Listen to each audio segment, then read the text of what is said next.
Hello everyone. In this brief basic video tutorial about Substance 3D Painter, we will learn how to highlight material details using the sharpened filter. On screen, I'm showing rendering examples created in Blender using textures exported from Substance Painter. These examples show the effects of this filter.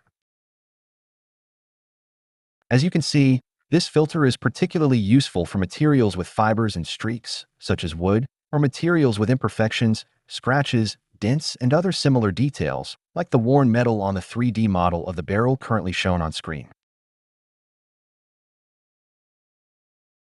We will specifically look at two methods of applying the filter, to a single layer and to the entire stack of layers, using the pass-through mode in the latter case. The tutorial was recorded with a slightly older version of Substance Painter, but the steps are still valid for the more recent versions of Adobe Substance 3D Painter. The first application method we need to explore is for individual layers. Adding the sharpen filter to a selected layer is very simple. Just right-click on the layer, select Add Filter from the Layer menu, and then specify the sharpen filter in the Add Filter menu that will appear in the Properties panel.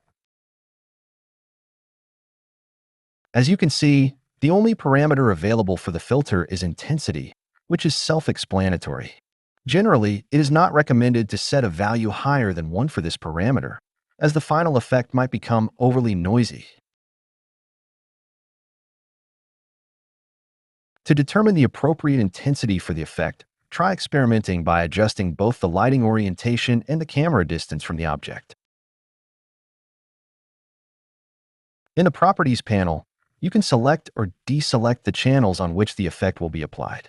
When testing, it may be useful to toggle channels on or off one at a time and change the viewport display mode in the 3D view to isolate and examine the differences channel by channel. For example, the filter might work well on the base color channel, but appear too strong on roughness, or vice versa. Remember that, in general, roughness and glossiness should either both be enabled or both be disabled to avoid inconsistencies in exported textures for the metallic and specular workflows. We've seen how to apply the sharpen filter to a single layer, but how can we apply it to all the layers of a material, or at least to a subset of them? The solution is to position an empty layer above all the layers that need the sharpened filter and apply the filter to this empty layer.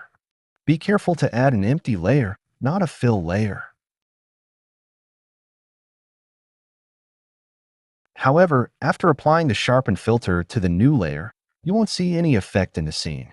This happens because the blending mode of this layer needs to be changed from the default normal to pass-through, which applies the filters and tools of the layer to all the layers below it. Using an empty layer in pass-through mode also works for other filters, so keep this in mind if you want to apply another filter to multiple layers of a material. That's it for this very short video tutorial. I hope you found it helpful. See you soon.